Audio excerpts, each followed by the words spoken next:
vidéaste sur internet, sur YouTube plus précisément. Je fais des vidéos urbex. Bon, je sais pas si les gens vont connaître la définition d'urbex, c'est un peu l'exploration sur des lieux abandonnés, mais ça se résume pas qu'à ça, puisqu'il y a plusieurs branches en fait. Il y a aussi de l'infiltration, il y a aussi, ça concerne tout ce qui est différent, une observation plus globale des choses qu'on a. Moi je vois ça comme ça. Après, chacun a ses branches, chacun a sa vision de l'urbex. Mais moi je fais un peu de tout, les toits de Paris, les catacombes. Ça regroupe pour moi tout ça en fait.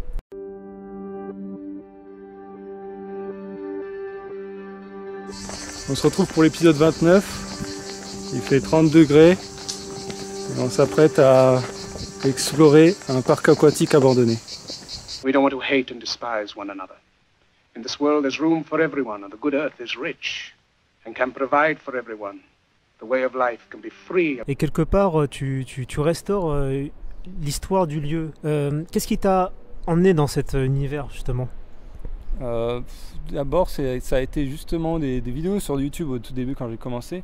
Et je trouvais que les vidéos que j'ai vues, c'était très intéressantes. Au début, c'était sur les métros de Paris, les stations fantômes.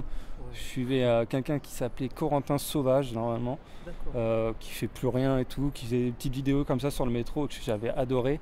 Je me suis dit, bah, tiens, on va voir si moi, de mon côté, j'arrive à en tirer un truc et voir aussi, moi, mon expérience. Puis j'ai toujours, au final, on s'est toujours accroché à cette pratique quand on était petit. On a toujours visité une cabane, un truc abandonné, où on a toujours été curieux de quelque chose. Et moi, je trouve ça fascinant, ces lieux-là. Je trouve qu'il y a une histoire derrière. On le refait revivre, quoi, carrément, comme tu l'as dit. Hein, c'est des trucs oubliés, il y a des passés dedans. Et puis moi aussi, ce que j'aime bien, c'est dénoncer, tu vois, un peu l'argent qu'il y a là-dedans. Je fais souvent des lieux... Enfin, là, avec le temps, bah, forcément, je me suis amené à des lieux beaucoup plus intéressants au fur et à mesure. Avant, c'était des trucs en ruine. Mais c'est important aussi, les choses en ruine. Hein. Ça, chacun a sa manière de voir les choses. Mais c'est vrai que de plus en plus, là, je fais des lieux où c'est rempli d'objets. Il y a encore l'électricité, il y a encore l'eau courante. Il y a encore des dossiers. Je parle surtout des hôpitaux que j'ai fait, ou les dossiers des patients.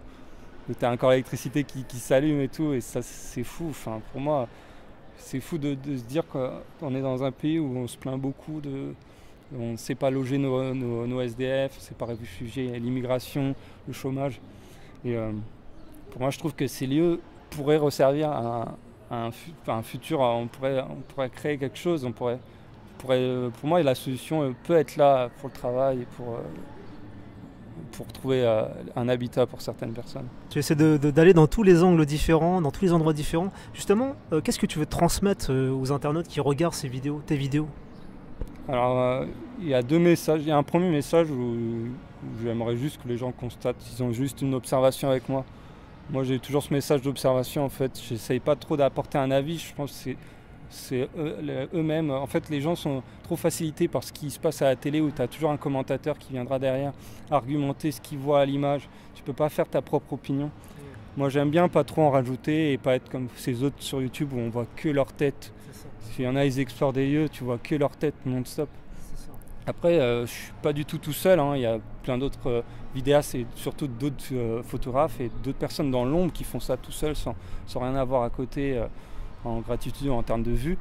Moi, c'est juste une constatation et une observation que je fais. Et la deuxième partie que j'essaie de montrer, c'est voilà, je vous montre ça, essayer de trouver des solutions, essayer de visualiser un peu ce monde que les gens ont oublié et que les gens ne savent pas trop, quoi. Même si maintenant ça s'est répandu, mais c'est quelque chose qui est devenu un peu à la mode aussi, l'urbex en ce moment. Mais c'est en train de diminuer en termes de gens qui la pratiquent. D'accord. Le problème, c'est que ça a été beaucoup de vidéastes, tu vois, qui se sont mis à ça alors qu'ils n'étaient pas du tout concernés à la base. Genre, ils étaient des jeux vidéo, des trucs humoristiques, et d'un coup, ils se sont mis à ça. Et ça a attiré un public assez jeune, tu vois, d'accord, qui se sont intéressés à ça. Et c'est pour ça qu'il y a beaucoup d'embrouilles entre personnes qui pratiquaient cette pratique, qui ont beaucoup critiqué.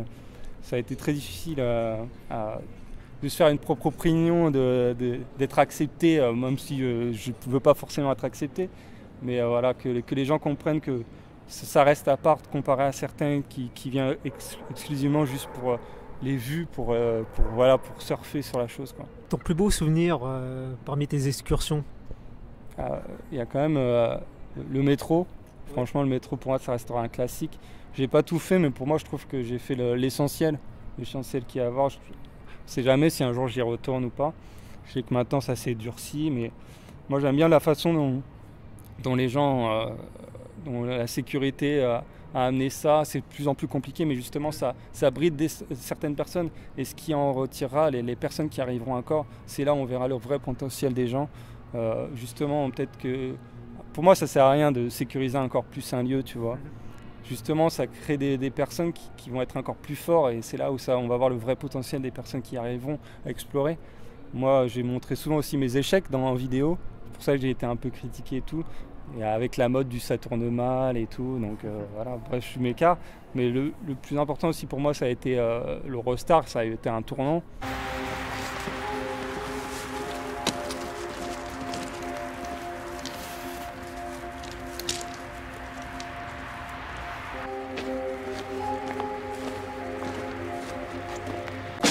Ah ouais, t'es calé là.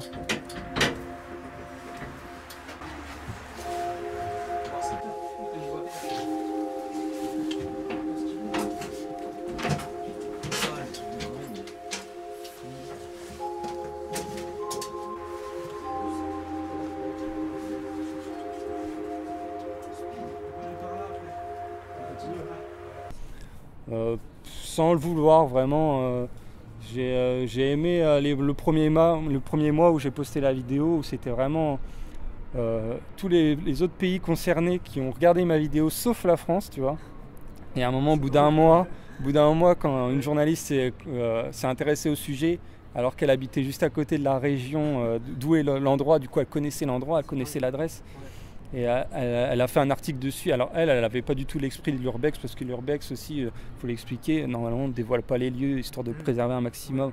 Et puis il ne faut pas penser qu'à sa gueule, il faut penser aussi aux autres qui veulent explorer, qui n'ont pas eu la chance de le faire avant.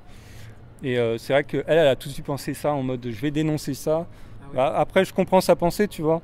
Je vais le dénoncer, voilà, c'est dans ma région, ça va me faire un super article. Le problème, c'est qu'elle a associé ma vidéo avec l'adresse, en gros, tu vois, de l'Eurostar. Et là, ça a amené tout le monde.